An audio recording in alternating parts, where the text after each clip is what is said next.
지금 우리는 성화의 단계를 걷고 있습니다. 그리고 이 끝없는 성화의 단계를 마치게 되면 영화의 단계에 도달하게 됩니다. 성화란 예수 그리스도께서 두 번째 오시는 그날까지 걷는 것입니다. 예수 그리스도께서 두 번째 오시게 되면 신앙인들은 모두 다 영화의 단계에 이르게 됩니다. 이 성화와 영화는 둘 다 거룩하게 변한다는 의미이며 이 성화는 예수 그리스도께서 두 번째 오시기 전까지 이루어지는 일로서 성화가 되었다고 할지라도 또다시 죄를 범하게 되는 불완전한 것입니다. 그러나 예수 그리스도께서 두 번째 오시게 되어 영화하게 되면 죄인된 인간은 완전히 거룩한 자로 변화하게 되어 예수 그리스도와 영원히 하나님 나라에서 거하게 되는 것입니다. 그러기에 성화는 불완전하기에 이 성화된 몸으로 완전하신 하나님을 볼 수도 없을 뿐더러 오늘도 개역의 나팔에 오신 것을 환영합니다. 지난주 말씀에 이어 오늘은 소제목으로 의로운 죽음 영화의 단계에 이른 스데반을 나누며 마무리하겠습니다. 사도행전 7장은 총 60절로 기록되어져 있습니다.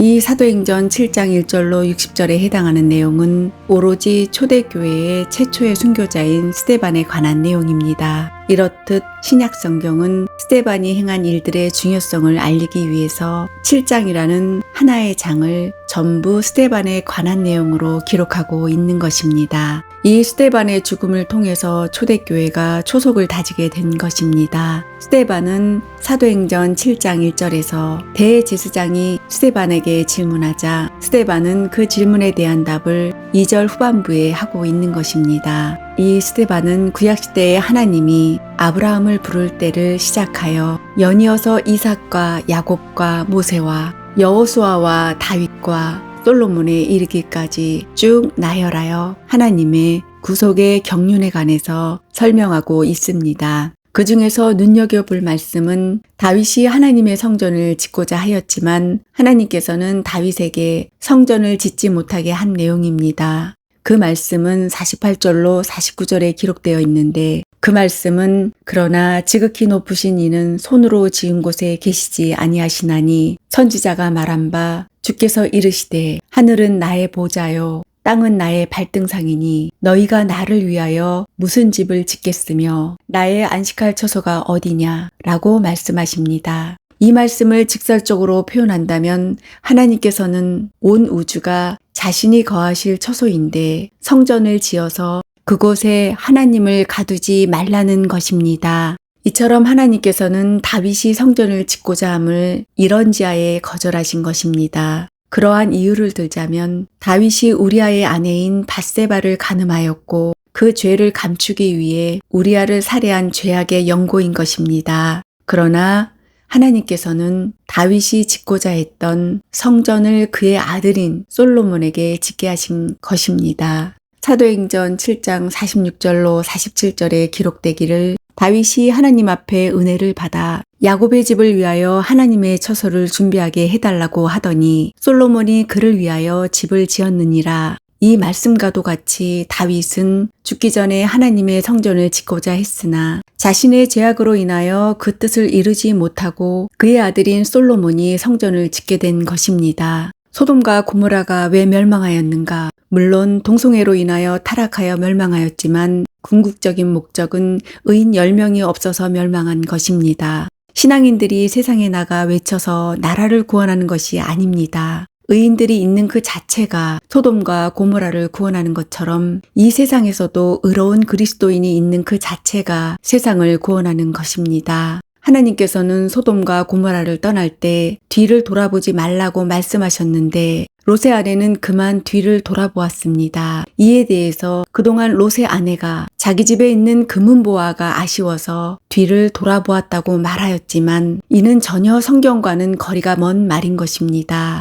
이 말이 성경에 기록되어 있는가? 결코 그렇지가 않습니다. 그냥 추측해서 말한 것 뿐입니다. 롯의 아내가 뒤를 돌아본 이유에 관해 성경에서는 말하고 있지 않습니다. 그러나 굳이 더듬어서 말해본다면 롯의 아내가 뒤를 돌아본 이유는 궁금해서입니다. 그 궁금증은 인간이 결코 참아낼 수 없는 또 다른 고통인 것입니다. 롯의 아내는 앞만 보고 달려갔지만 불과 유황으로 멸망하고 있는 소돔성 사람들의 고통스러운 소리를 결코 외면할 수 없었던 것입니다. 또한 하늘에서 불과 유황이 실제로 내리고 있는가에 대한 궁금증이 그의 마음을 요동치게 한 것입니다. 바로 롯은 하나님의 행하심을 본 것입니다. 그것은 하나님을 친히 본 것과 다름없습니다. 그러기에 참지 못하고 그만 돌아보고 만 것입니다. 만약에 롯의 아내가 뒤를 돌아본 이유가 자신의 집에 있는 금은보화였다면 어느 정도 챙겨 나왔을 것입니다. 이에 대해서 한 가지 말할 수 있는 것은 하나님의 진노하심에 관한 멸망을 하나님께서는 롯의 가족들에게 보지 못하게 한 것입니다. 그러나 롯의 아내는 그 명령하심을 어겼기에 그 자리에서 그대로 말라버린 것입니다. 이 말라버림을 통해 소금기둥이 되었는데 그 불과 유황이 너무나도 격렬하게 뜨거워서 비록 순간적으로 뒤를 돌아보았지만 그 순간에 소금기둥이 되고 만 것입니다. 어찌 보면 하나님께서는 이러한 점들을 미리 아시고 앞만 보고 달려가라고 말씀하신 것입니다. 다른 말로 언급하면 롯의 아내가 소금기둥이 된 것은 하나님께서 지정해 놓으신 금도의 선을 넘어섰기 때문입니다. 또한 롯의 아내가 뒤를 돌아본 것은 하나님의 행하심을 본 것이며 이러한 보는 것이 피조물인 인간이 절대 주권자이신 창조주 하나님을 간섭하는 것입니다. 이것이야말로 금도의 선을 쉽게 넘어선 것입니다. 지금도 어리석은 잘못된 신앙에 빠진 자들은 하나님을 보았다고 말하며 또 어떤 자들은 하나님을 보여달라고 외치고 있습니다. 하지만 하나님을 본 사람이나 보여달라고 한 사람이나 모두 다 자신의 멸망을 자초하는 어리석은 자에 불과합니다. 지금도 여전히 몰지각한 교회의 지도자들은 하나님을 보여달라고 떠들어대고 있습니다. 그러나 피조물인 인간이 결코 하나님을 볼 수가 없으며 하나님을 보게 된다면 즉시 죽게 되고 마는 것입니다. 이는 마치 롯의 아내가 소금기둥이 된 것과도 같은 것입니다. 지금 우리는 성화의 단계를 걷고 있습니다. 그리고 이 끝없는 성화의 단계를 마치게 되면 영화의 단계에 도달하게 됩니다. 성화란 예수 그리스도께서 두 번째 오시는 그날까지 걷는 것입니다.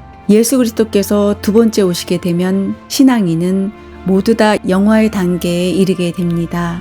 이 성화와 영화는 둘 다 거룩하게 변한다는 의미이며 이 성화는 예수 그리스도께서 두 번째 오시기 전까지 이루어지는 일로서 성화가 되었다고 할지라도 또다시 죄를 범하게 되는 불완전한 것입니다. 그러나 예수 그리스도께서 두 번째 오시게 되어 영화하게 되면 죄인된 인간은 완전히 거룩한 자로 변화하게 되어 예수 그리스도와 영원히 하나님 나라에서 거하게 되는 것입니다. 그러기에 성화는 불완전하기에 이 성화된 몸으로 완전하신 하나님을 볼 수도 없을 뿐더러 설령 본다면 바로 죽어야 마는 것입니다. 인간이 가까이에서 태양을 1분 이상 볼 수 있는가? 만약에 본다면 그 눈은 즉각 타버리고 말 것입니다. 그러나 태양의 빛보다 하나님의 광채가 인간의 어떠한 언어로도 비교 불가한 것입니다. 그러한 하나님을 보여달라고 요구하는 것은 결국 죽음을 자초하는 어리석은 행위에 지나지 않는 것입니다. 먼저 하나님을 보기 전에 가까이에서 태양을 1분 이상 보고 오라고 하고 싶습니다.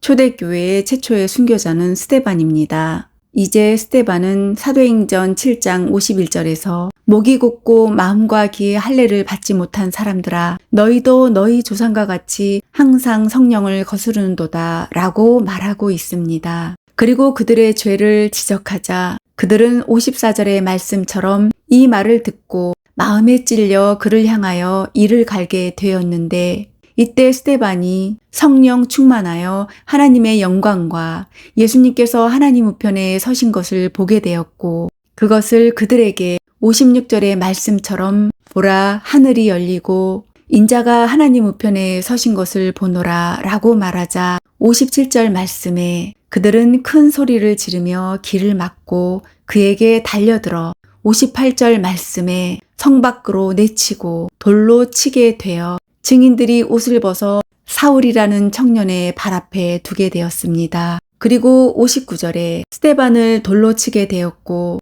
스데반은 주 예수여 내 영혼을 받으옵소서 라고 하고 60절에 주여 이 죄를 그들에게 돌리지 마옵소서 라고 하며 자게 되었습니다. 여기에서 스데반의 죽음을 가리켜 자는 것이라고 표현하였는데 누가는 스데반이 비록 돌에 맞아 죽었지만 평안하게 하나님께로 돌아갔다고 표현하고 있는 것입니다. 이제 이 스데반은 성화의 끝자락과 영화의 시작점에서 예수 그리스도를 보게 되었고 평안한 안식을 취하게 된 것입니다. 이 스데반의 죽음의 사건으로 하여금 사도행전 7장은 끝을 맺습니다.